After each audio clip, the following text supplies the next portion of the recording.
Hi guys, I'm so sorry. I know that I promised to read a chapter a week of The Adult Children of Emotionally Immature Parents, How to Heal from Distant, Rejecting, or Self-Involved Parents.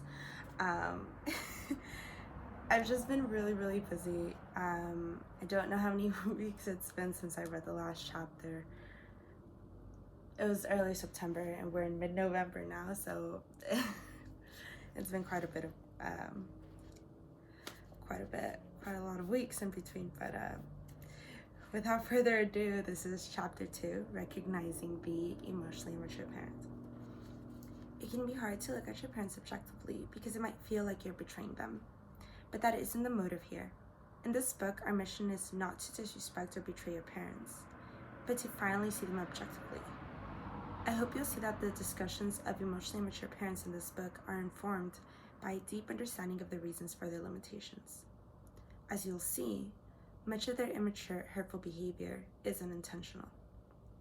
By viewing these and other aspects of your parents more dispassionately, you can understand things about yourself and your history that you might not have thought about before. Most signs of emotional immaturity are beyond a person's conscious control, and most emotionally immature parents have no awareness of how they've affected their children. We aren't trying to blame these parents, but to understand why they are the way they are. My hope is that any new insights about your parents you gain from reading this book will have the result of radically increasing your own self-awareness and emotional freedom. Fortunately, as adults, we have the ability and independence to assess whether our parents can really give us the care and understanding we desire. To judge this objectively, it's important to understand not just your parents' superficial behavioral characteristics, but also their underlying emotional framework. Once you understand these deeper traits and learn what to expect from your parents and how to label their behaviors, you're far less likely to be caught unaware by their limitations. Keep in mind that your thoughts about your parents are private. They may never know what you've gotten from this book, nor do they need to.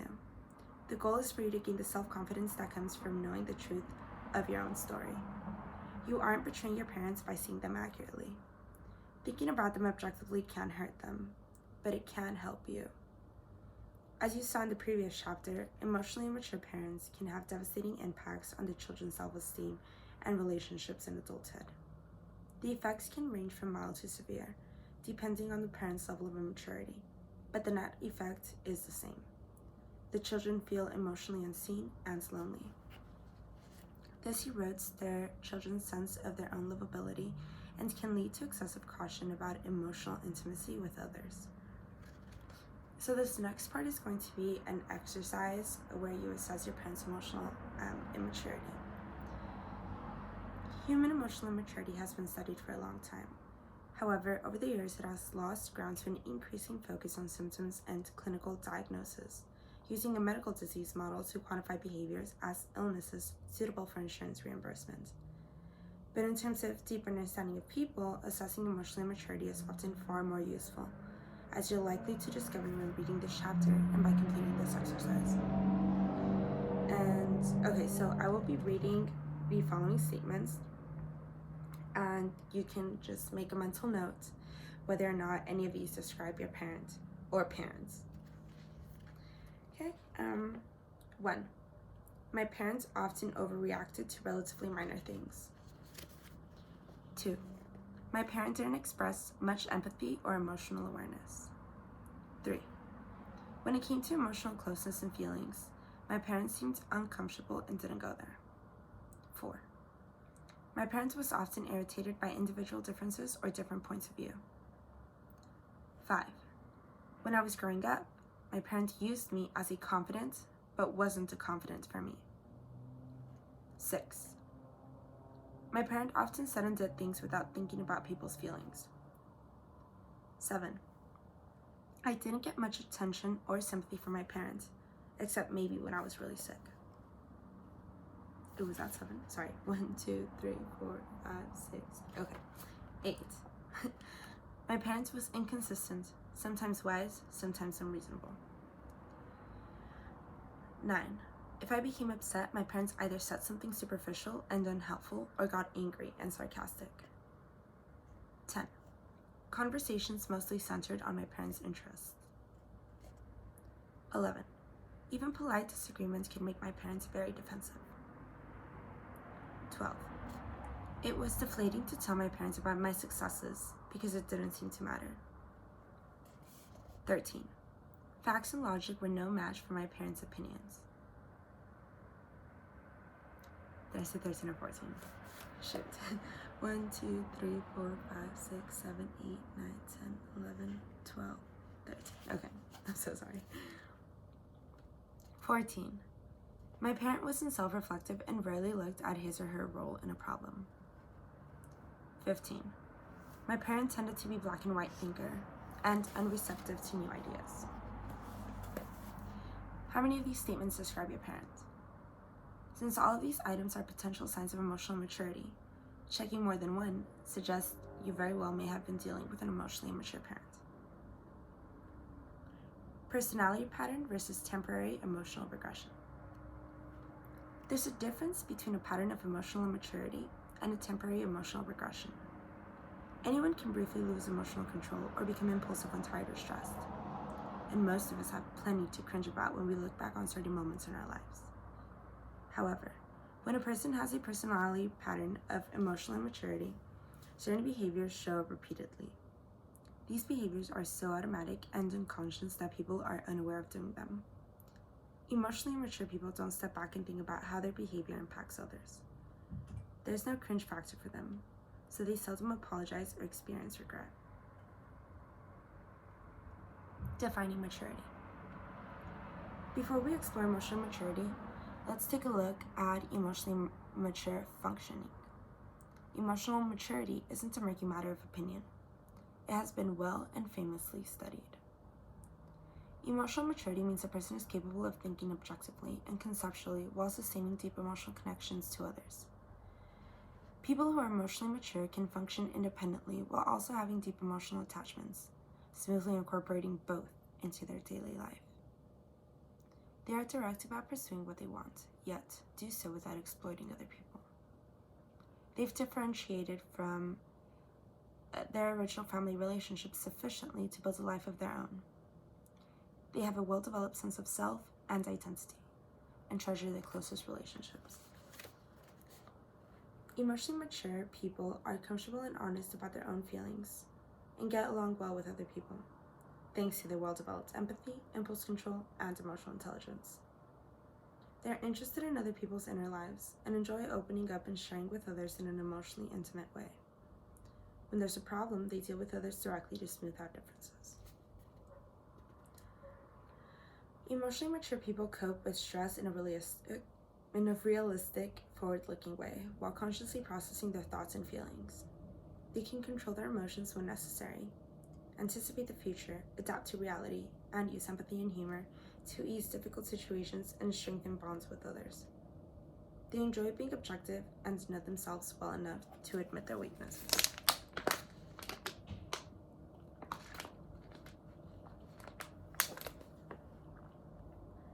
Personality traits associated with emotional immaturity. Emotionally immature people, on the other hand, tend to have quite a different set of behavioral, emotional, and mental characteristics. Because these personality characteristics are all interconnected, people who display one are often prone to the others. In the sections that follow, I'll briefly describe various characteristics of emotionally immature people. They are rigid and single-minded. As long as there's a clear path to follow, emotionally immature people can do very well, sometimes reaching high levels of success and prestige. But when it comes to relationships or emotional decisions, their maturity becomes evident. They're either rigid or impulsive and try to cope with reality by narrowing it down to something manageable. Once they form an opinion, their minds are closed. There's one right answer, and they can become very defensive and humorless when people have other ideas. They have low stress tolerance. Emotionally mature people don't deal with stress well. Their responses are reactive and stereotyped. Instead of assessing the situation and anticipating the future, they use coping mechanisms that deny, distort, or replace reality. They have trouble admitting mistakes and instead discount the facts and blame others. Regulating emotions is difficult for them, and they often overreact. Once they get upset, it's hard for them to calm down, and they expect other people to soothe them by doing what they want. They often seek comfort in intoxicants or medications. They do what feels best. Young children are ruled by feelings, whereas adults consider possible consequences. As we mature, we learn that what feels good isn't always the best thing to do. Among emotionally mature people, however, the childhood instinct to do what feels good never really changes. They make decisions on the basis of what feels best in the moment and follow the path of least resistance. If you're a mature person and think before you act, you might find it hard to imagine living by what feels good in the moment. So here's an example of the jaw-dropping behavior of the emotionally immature person. And then she gives like a little example, which I guess I'll read. Anna convinced her brother Tom to come with her to talk to their elderly father about going into assisted living. After visiting with their father a bit, the time came to talk seriously. Suddenly, Tom was nowhere to be found. Anna searched the house and then looked out the front window in time to see her brother getting in his car and leaving. Anna was incredulous and wondered how Tom could run out like that. But when you realize that, in that moment, walking out the house felt much better than staying for a difficult confrontation, it makes sense. They are subjective, not objective. Emotionally immature people assess situations in a subjective way, not objectively. They don't do much dispassionate analysis. When they interpret situations, how they are feeling is more important than what is actually happening. What is true doesn't matter nearly as much as what feels true. Trying to get a subjectively oriented person to be objective about anything is an exercise in futility. Facts, logic, history all fall on deaf ears where the emotionally immature are concerned. They have little respect for differences. Emotionally immature people are annoyed by other people's differing thoughts and opinions, believing everyone should see things their way. The idea that other people are entitled to their own point of view is beyond them. They may be prone to making social gaffes because they don't have enough awareness of other people's individuality to avoid being offensive. They're only comfortable in role-defined relationships where everyone holds the same beliefs. The quieter, nicer ones are the same, but in a quieter, nicer way. They are egocentric. Normal children are egocentric as youngsters, but the self-involvement of emotionally immature adults is more childish than childlike. Unlike children, their egocentrism lacks joy and openness. Emotionally immature people are self-preoccupied in an obsessed way. Sorry, that sounds super weird. Emotionally immature people are self-preoccupied in an obsessed way, not with the innocence of a child. Young children are self-centered because they're still commanded by pure instinct, but emotionally immature adults are commanded by anxiety and insecurity, like wounded people who must keep checking their intactness. They live in a perpetual state of insecurity, fearing that they'll be exposed as bad, inadequate, or unlovable. They keep their defenses high so other people can't get close enough to threaten their shaky sense of self-worth. Before you start feeling too sorry for them, keep in mind that their defenses work seamlessly to keep those underlying anxieties below the level of awareness. They would never see themselves as being insecure or defensive. They are self-preoccupied and self-involved. Anxious self-preoccupation is a quality all emotionally immature people share. They're constantly monitoring whether their needs are being met or whether something has offended them. Their self-esteem rises or falls, depending on how others react to them. They can't stand to be criticized, so they minimize their mistakes. Because their self-involvement is all-consuming, other people's feelings are eclipsed by their needs. For instance, after one woman told her mother how much it hurt to hear criticisms of her father, her mother said, "Well, if I couldn't tell you, I wouldn't have anybody to talk to." Terms like self-absorbed and narcissistic make it sound as if these people enjoy thinking about themselves all the time, but they really have no choice in the matter. They have fundamental doubts about their core worth as human beings. They're profoundly self-involved because their development was stunted by anxiety during childhood. In this way, their egocentrism is more like the self-preoccupation of someone with a chronic pain condition, rather than someone who can't get enough of himself or herself. Sorry.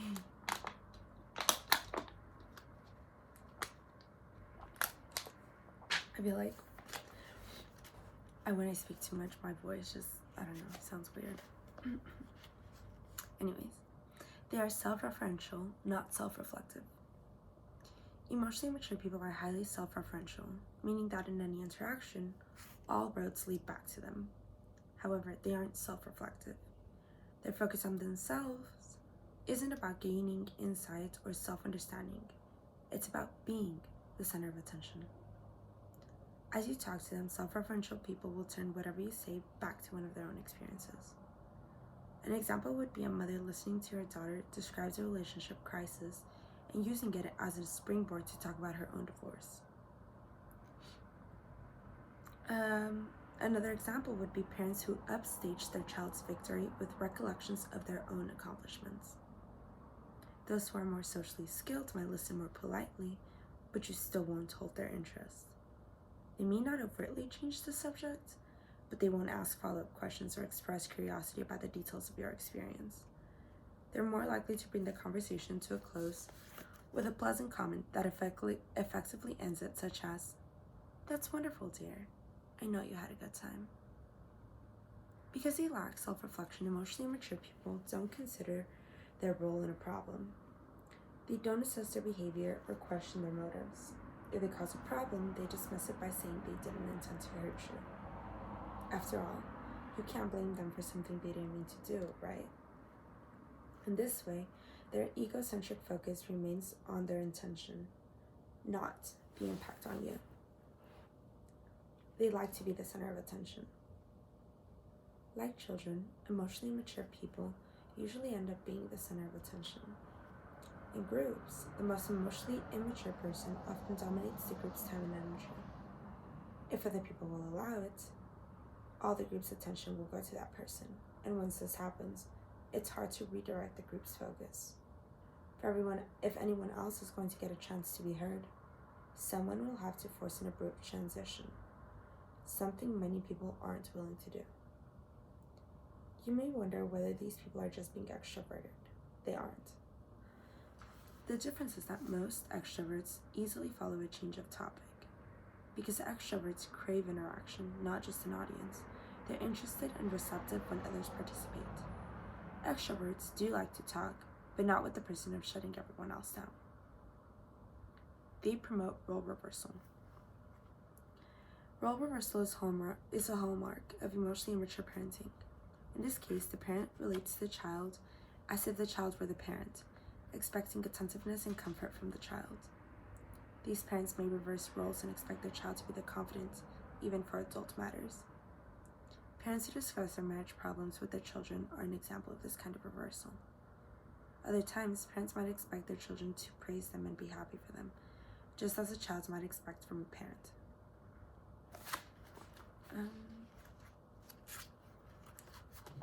They have low empathy and are emotionally insensitive. Impaired empathy is a central characteristic of emotionally immature people, as is avoidance of emotional sharing and intimacy. Being out of touch with their own deeper feelings, they're strikingly blind to how they make other people feel. Empathy isn't just a social nicety.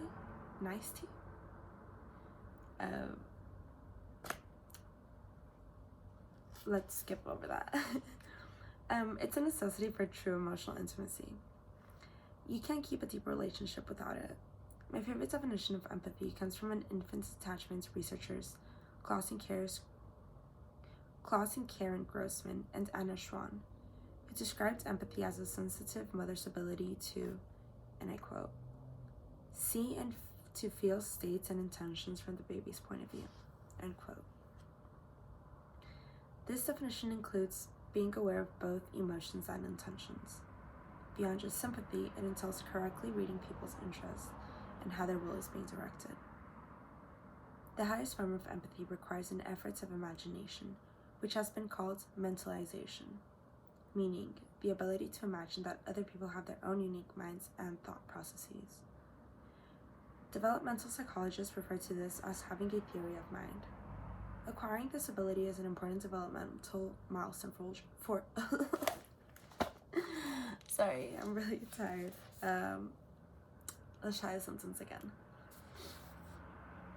Acquiring this ability is an important developmental milestone for children. Mentalizing allows you to grasp other people's viewpoints and overall inner experience because you realize they have a mind of their own, different from yours. Good parents are excellent at empathizing and mentalizing.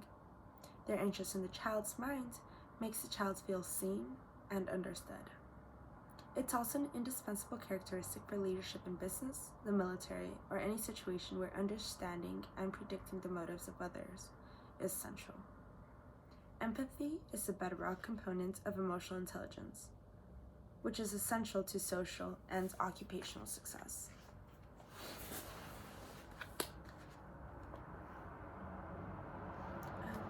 Lack of resonant empathy suggests a lack of self-development. For parents to accurately imagine what the children are feeling, they need to have enough self-development to be aware of their own emotions.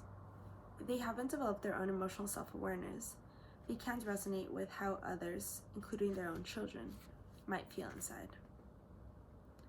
Why there are so many emotionally immature parents. She just does a little bit of an anecdote. Okay. It's important to remember that old school parenting, the upbringing her client's parents experienced, was very much about children being seen but not heard. Physical punishment was not only acceptable, it was condoned, even in schools, as a way to make children responsible. For many parents, spare the rod and spoil the child was considered conventional wisdom. They weren't concerned about children's feelings, they saw parenting as being about teaching good children how to behave. It wasn't until 1946 that Dr. Benjamin Spock, in the original version of his megaseller, The Common Sense Book of Baby and Child Care, widely popularized the idea that children's feelings and individuality were important factors to consider, in addition to physical care and discipline. In the generations before the shift, parenting tended to focus on obedience as the gold standard of the children's development, rather than thinking about supporting children's emotional security and individuality.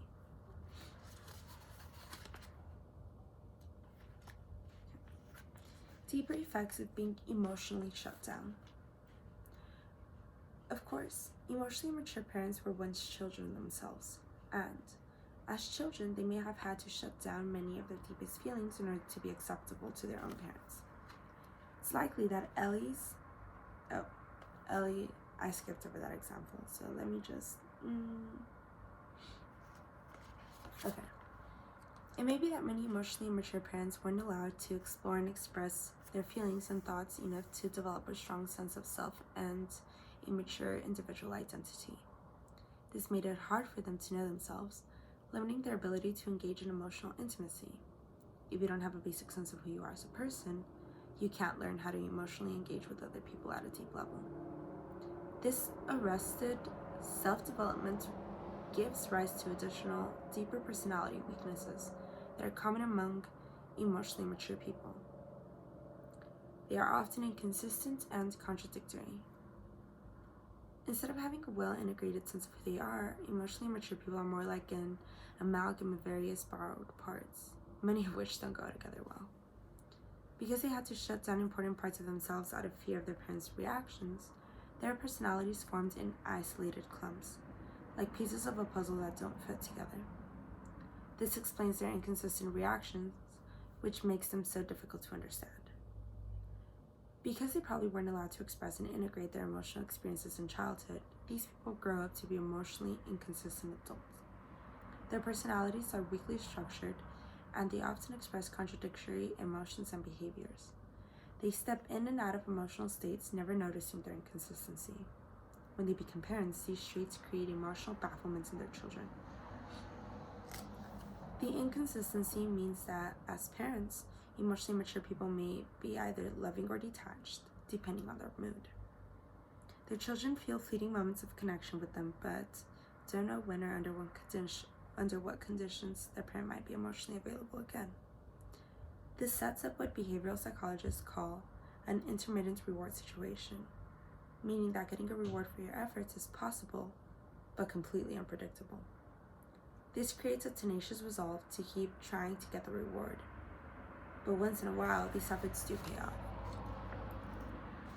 In this way, parental consistency can be the quality that binds children most closely to their parents, as they keep hoping to get that infrequent and elusive positive response. Growing up with inconsistent parents is likely to undermine a child's sense of security, keeping the child on edge. Since a parent's response provides a child's emotional compass for self-worth, such emotional children also are likely to believe that their parents' changing moods are somehow their fault.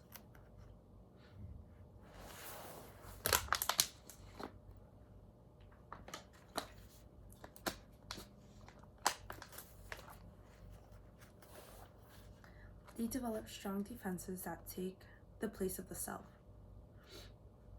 Instead of learning about themselves and developing a strong, cohesive self in early childhood, emotionally immature parents, or people, learned that certain feelings were bad and forbidden.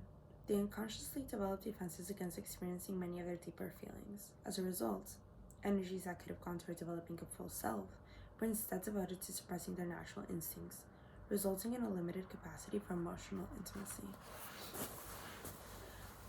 Not realizing the magnitude of the parents' developmental limitations, many children of emotionally mature people think there must be a genuine, fully developed person hiding inside the parent, a real self they could connect to if only their parent would let them. This is especially true if the parent was occasionally affectionate or attentive. As one woman told me, with my parents, I used to pick the good part of them I liked and pretend that was the real part. I would tell myself that this good part would eventually win out, but it never did take over. I also used to pretend that hurtful parts of them weren't real, but now I realize it's all real. When people's defenses have become an integral part of their personality, they're as real as scar tissue in the body. It may not have belonged there originally, but once formed, it's enduring. These limitations become a major part of people's personalities. Whether they can ultimately become more authentic and emotionally available depends on their ability to self-reflect. People often wonder whether their parents can ever change. That depends on whether the parents are willing to self-reflect, which is the first step in any change.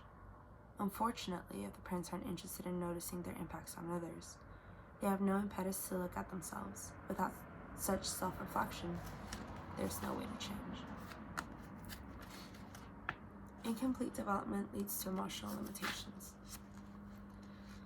Despite being highly emotionally reactive, emotionally immature people have a paradoxical relationship with emotions. They're quick to get emotionally aroused, but they're scared of their most authentic feelings. This is to be expected if they were raised in a family milieu that didn't help them deal with their emotions, or that may even have punished them for being upset. The sooner they can avoid their feelings or get over them, the better. They find the worlds of deep emotions extremely threatening. They fear feelings. As children, many emotionally mature people grew up in homes where they were taught that the spontaneous expression of certain feelings was a shameful breach of family custom. They learned that expressing or even experiencing these deeper feelings could bring them shame or punishment. Having learned to link their most personal emotions with judgments about being bad, they can no longer stand to acknowledge certain feelings, especially those related to emotional intimacy. As a result, they anxiously sought to inhibit their genuine reactions, developing defensive behaviors instead of experiencing their true feelings and impulses. This symptom or this phenomena is called affect phobia. Affect phobia can lead to an inflexible, narrow personality based on rigid defenses against certain feelings.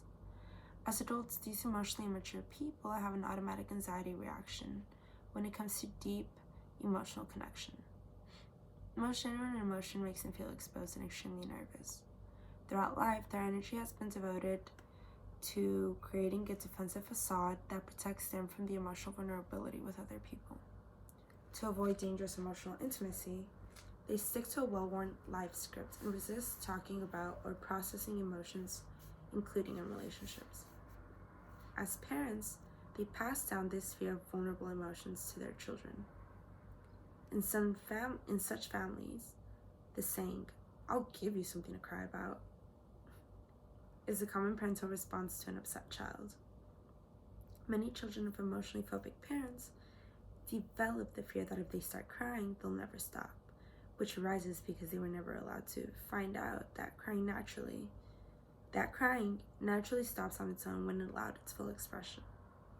Because they grew up with emotionally phobic parents who stepped in to squelch their distress, they never experienced the natural rhythm of a crying episode and how it winds down.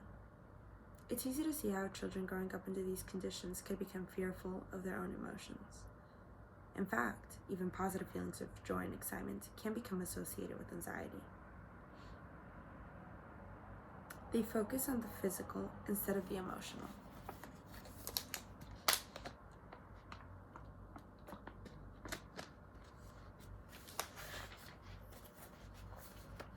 Emotionally mature parents can do a good job of taking care of their children's physical and material needs. In the world of food, shelter, and education, these parents may be able to provide everything that's needed. In terms of things that are physical, tangible, or activity related, many of these parents make sure that children get every advantage they can afford. But when it comes to emotional matters, they can be oblivious to their children's needs.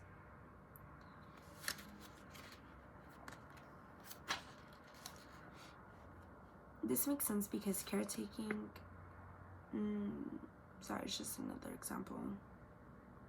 Okay, being well cared for in non-emotional areas can create confusion in people who grow up feeling emotionally lonely. They have overwhelming physical evidence that their parents loved and sacrificed for them, but they feel a painful lack of emotional security and closeness with their parents. They can be killjoys. Fear of genuine emotion can cause emotionally immature people to be killjoys. As parents, instead of enjoying their children's excitement and enthusiasm, they may abruptly change the subject or warn them not to get their hopes up. In response to their children's exuberance, they're likely to say something dismissive or skeptical to bring it down a notch. They have intense but shallow emotions. Emotionally immature people are easily overwhelmed by deep emotion, and they display their uneasiness by transmuting it into quick reactivity. Instead of feeling things deeply, they react superficially. They may be emotionally excitable and show strong sentimentality, perhaps being easily moved to tears, or they may puff up in anger towards anything they dislike. Their reactivity may seem to indicate that they're passionate and deeply emotional, but their emotional expression often has a glancing quality, almost like a stone skipping the surface rather than going into the depths. It's a fleeting reaction of the moment, dramatic, but not deep. When interacting with such people, the weirdly shallow quality of their emotions may leave you feeling unmoved by their distress. You might tell yourself that you should be feeling more for them, but your heart can't resonate with their exaggerated reactions. And because they overreact so frequently, you may quickly learn to tune them out for the sake of your own emotional survival. They don't experience mixed emotions. The ability to feel mixed emotions is a sign of maturity. If people can blend contradictory emotions together, such as happiness with guilt or anger with love, it shows that they can encompass life's emotional complexity. Experienced together, opposing feelings tame each other. Once people develop the ability to feel different emotions at the same time, the world ripens into something richer and deeper. Instead of having a single, intense, one-dimensional emotional reaction, they can experience several different feelings that reflect the nuances of the situation. However, the reactions of emotionally mature people tend to be black and white with no gray areas. This rules out ambivalence, dilemmas, and other emotionally complicated experiences. Differences in quality of thought. In addition to emotional and behavioral differences, there are often intellectual differences between emotionally mature and immature people. If your parents grew up in a family atmosphere that was full of anxiety and judgments, they may have learned to think narrowly and resist complexity. Excessive childhood anxiety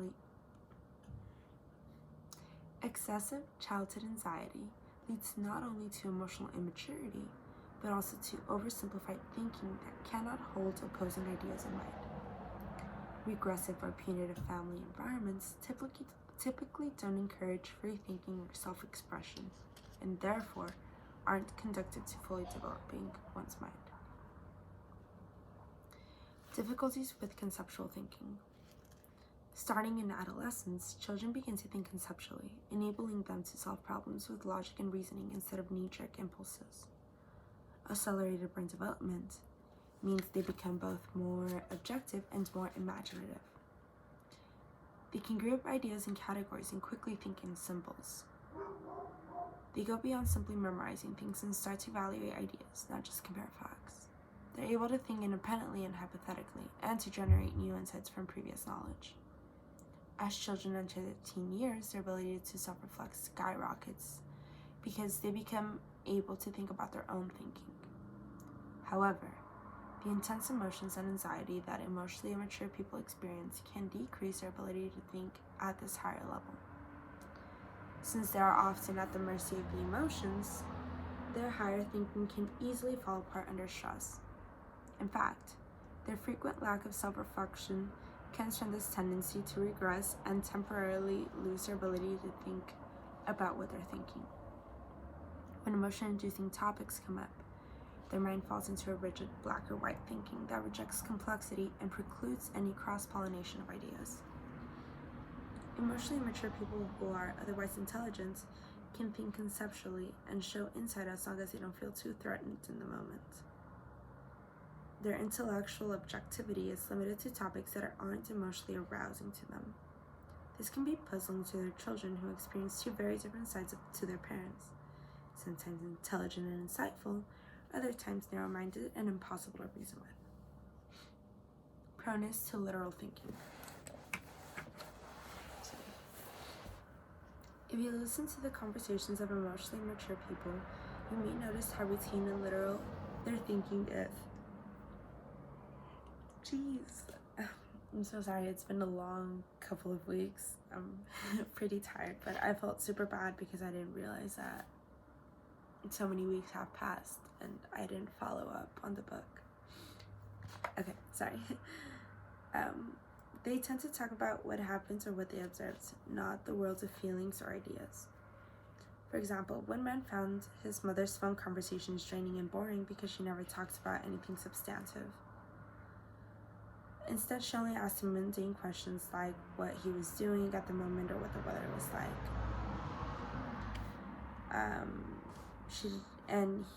Basically, it's a long story, but all he says is that he's just frustrated with his mom because they can never talk about anything meaningful. Okay, according to him. Intellectualizing obsessively.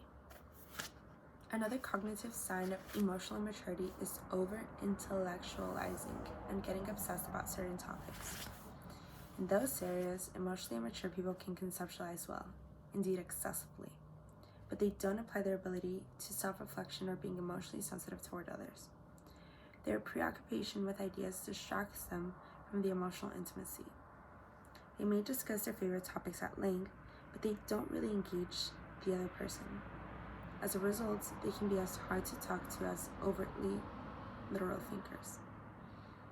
Although they can think conceptually while communicating their ideas, they're only comfortable if things stay on an impersonal and intellectual level. And finally, the summary. Emotional immaturity is a real phenomenon that has been studied and written about for a long time. It undermines people's abilities to deal with stress and to be emotionally intimate with others. Emotionally immature people often grow up in a family environment that curtail their full emotional and intellectual development. As a result, they have an oversimplified approach to life, narrowing situations down to fit their rigid coping skills. Having such a limited sense of self makes them egocentric and undermines their ability to be sensitive to other people's needs and feelings.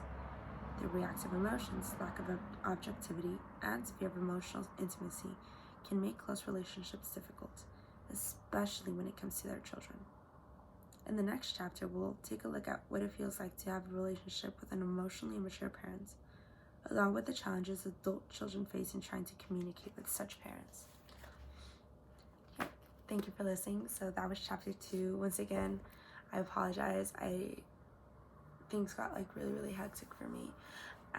But I will try to read a chapter a week. A video, I'll try to upload a video once a week, maybe every Saturday or Sunday, but weekends would probably be the best time.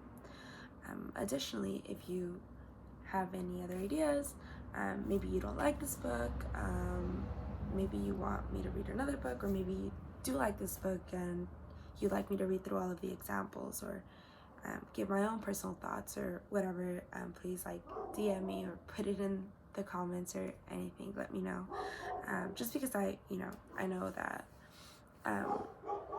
times are like rough for some, and trying to have a proper state of mind is a little bit difficult. And if there's any other resources that I can read to kind of help anybody out there, I would do it. Also, if you are interested in any other types of videos from me, like maybe what a day in my life looks like, or maybe like a skincare routine. I know you can't really tell, but maybe because of the lighting, I'm really tired, but I used to have like, my skin was never really bad, but I had just like texture on my skin, and now like I don't, thank God. But if you would like to see like what my skincare routine is like, or I don't know, if you want to learn a coding language, and I know the coding language, and you guys want like coding videos, let me know, or anything. But thanks for listening, thanks for watching, have a great week, and yeah, see you next week hopefully.